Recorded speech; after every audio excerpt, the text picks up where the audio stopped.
Story nu than Tefnut, Tphenis. Nu than Kua Su Muo. Story of goddess Tefnut, Tphenis, goddess of humidity.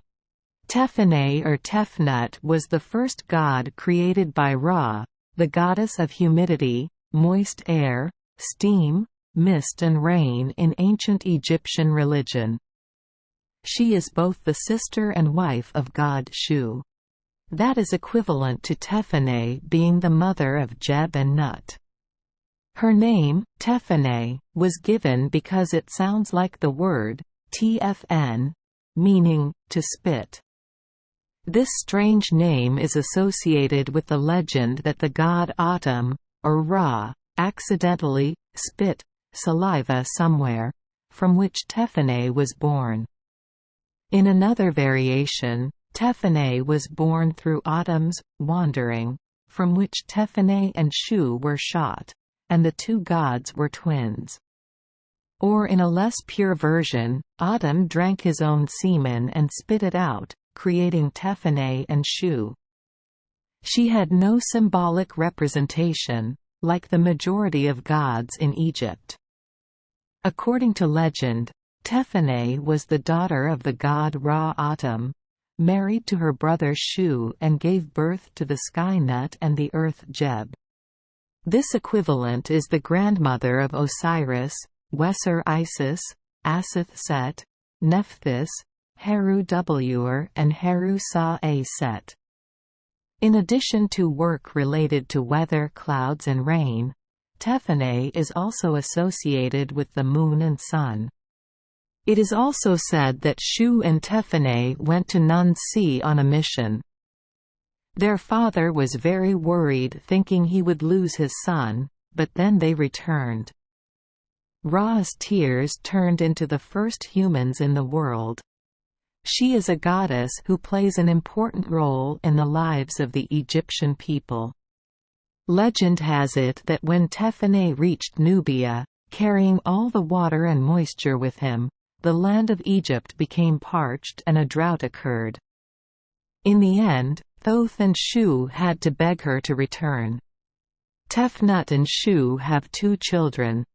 The first was Jeb, the earth with its fertile, loamy and warm soil, with mountain rocks that allowed people to build pyramids, with mud and sand that made everyone value the Nile more.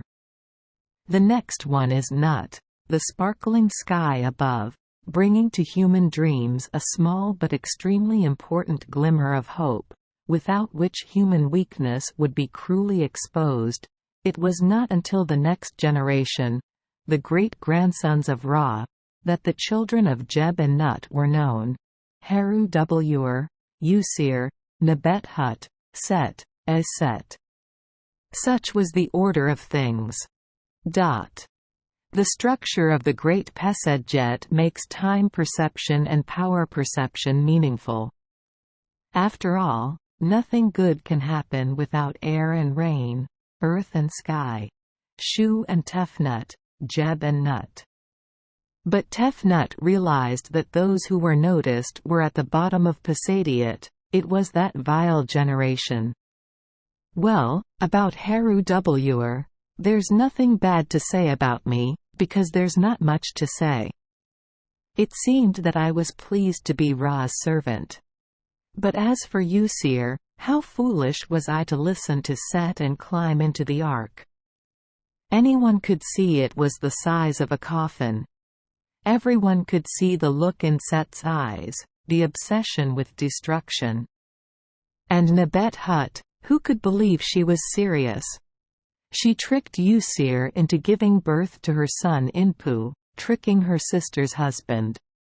Okay, she also helped Set find parts of Usir when Set beheaded and cut off his limbs.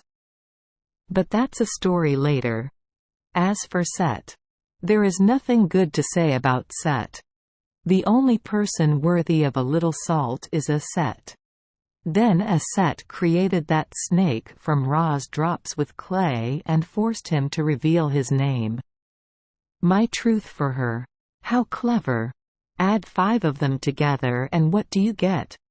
At best it's Stupidity, at worst it's despicable. A bundle of deceit and presumption. The fact that people worship them is clearly foolish. But now look what happened. Let's see. Usir called Aset a sweet, refreshing wind. That name was transmitted. Inpu also called her that, followed by gods, then humans. Aset was crazy because he had to bear that name, even though he deserved it. The wind was sweet and refreshing. How dare she? Shu is the god of good winds. It is true that I had to leave the storm to set to control, but that was all. Every breeze, every breath came from Shu. As for sweetness, everyone knows that sweetness is a taste, and taste depends on moisture. Therefore, the truth, very very very true, is that sweetness belongs to the domain of Tefnut, the goddess of wetness. Furious, Tefnut went straight to Ra. "Dad, do you know what people call Aset now? Sweet, refreshing breeze. That's so true. What's wrong? After the dangerous trick he did with the snake venom, you should be the last one. Should say that name. It's only a few words. Didn't you also create the world from words? We can't praise you both for your sweetness. Then use sweet words for me. Call me sweet, refreshing water. No, better call me sweet, life-giving water. Come on, Tefnut. Go make rain. Go. That's what you need. Son? I'm the one who needs it. You'll see." Tefnut angrily left. She made it rain until her feet were as scraped as Aset's when running after the swept-away coffin. Tefnut left a trail of blood all the way to Nubia. There she transformed into a lioness, because she and her younger brother, who was also her husband, had played lions when they were children. In the form of a feline animal, she could run as fast as she could, with the wind whistling behind her, then run faster until she could hear nothing more, not even her name. Egypt is becoming drier and becoming drier. The sun still passed across the sky. That was Ra's most important mission, after all, but there was no moisture, only blinding sunlight, blistering heat, roasting dryness. The tongue swells and cracks. The toad's fingers and claws were covered in dirt. Meanwhile, Tefnut was still frantically pouring rain on Nubia. Nubia flooded while Egypt burned. The lions groaned, growled, roared, truly worthy of their lives. Convinced by Tehuti's flattery, Tefnut let his anger pass, and then left with it in the body of a lioness. Once again, she was a lovely wet goddess. Suddenly, Ra walked quickly, as if she would think of something if she kept walking. Tehuti, Ra's tongue, can only move through thin cracks through Ra's body. But I forced myself to push through the pain and tell the truth. God called Ra stubborn and stupid. God said sun and moisture need each other. Didn't Ra learn everything from Ma'a, the divine order of the universe? Tefnut needed to be invited back to Egypt, before everything and everyone turned to dust. Ra listened, his ears thin and dry. God sent Shu to persuade Tefnut to return. God also sent Tehuti. Tehuti can convince anyone of anything. Tehuti went to Nubia before Shu. I was stunned when I saw the lioness. It is bigger and more terrible than the most horrifying monster. The god turned into a baboon, because if he got close to the goddess in his divine form, she would be easy to kill. The baboon jumped after her, barking loudly to attract attention.